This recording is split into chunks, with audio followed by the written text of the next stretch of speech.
So We get your phone. We get. I got it. Oh, thank you. Okay. So Wait. It's on live? It's on now? No. I don't want to be on camera. All right, no problem. All I right. can, but it's not gonna go in. So I'm a journalist. I work with an online media called Group.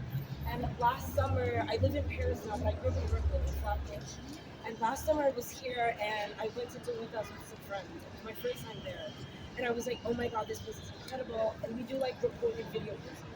And so I came back this summer, and I'm like, I have to like get in contact with them and try to do a piece, like a short documentary about Toñitas. And so I go on the Instagram page, and I see this is happening today. So I was like, oh my god, like, this is the story.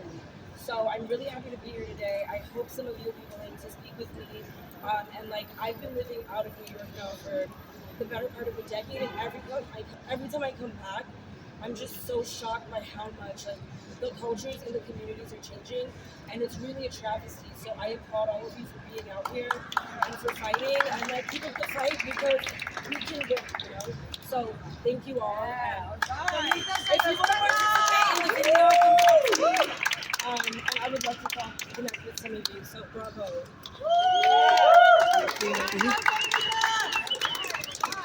How many people have gone to Toñitas once? Twice. More than once, baby. 3 times. 4 times. And you normally this quiet? You normally this quiet? So I see you guys doing this. Pues qué pasa, mi gente? Come on, step up. Speak out. Step up. Step up. Speak out. What's up, everybody? I go by the name Gecko Jones. I grew up New Yorican. I'm half Colombian. I grew up in New York in the 80s in the Bronx. I've been in Brooklyn for 20 years. I run a small social club in Brooklyn. And so this is special to me because what that represents and what social clubs were to Boricuas in New York was really what made salsa happen in New York, because that was the network. You know, like, can't everybody afford to be out in nightclubs dropping money on drinks? This was more of a family affair, buildings in basements, and we just made it work. And this is where we heard our music. And I just want to take a moment to acknowledge what it is that we're trying to save. This is a place where musicians have been coming out for decades, where community has been gathering for decades, where the biggest artist in the world right now, Bad Bunny, is going to pull up on you. Here in New York City, we have that in La Sala de esta Viejita. And that is such a beautiful institutional thing that is so worth recording, documenting, and allowing to exist, because we as New Yorkers really have been, you know, a part of the culture of New York City, through hip hop, through all kinds of things. We've been on the front lines for housing, for any number of things. We're in solidarity with the African American community of New York. We are the blood of this city.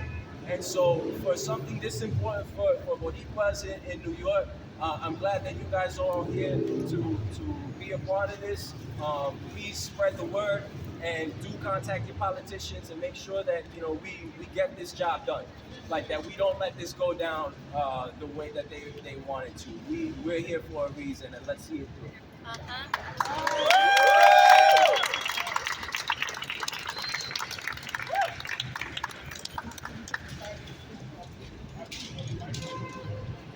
Does anybody have any testimonies about how Toñitas helped you out, or Toñitas like made you realize something about yourself? Something about self-determination? I don't know. Anybody want to show love to Toñitas? Come on. Hi everyone, my name is Sonia. I started an organization called Territorial Empathy. I'm an urban designer, and as you all know, because there's a lot of community activists here, it's hard to bootstrap an organization as a person of color. There's no press sponsors, nothing. And when I started this, I went to Toñitas. I was going to have a fundraiser, and I told her my mission and that we cared about gentrification and all of these issues.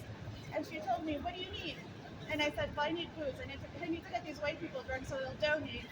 And she hooked it up. She really hooked it up. She always stepped up to help. Toñitas has been the background of so many adventures. And I encourage people to share. I think I'm Colombian, Boricua at heart. But during the World Cup, we all went to see a game nearby. We're wearing our Colombian jerseys with our friends, and we went into Toñitas and she was so happy. She was cheering, and she gave everyone shots of aguardiente. This is my home, and I really hope that we all continue to fight for her and show up. And I love you all, and I'm so glad you all are here. Save Toñitas!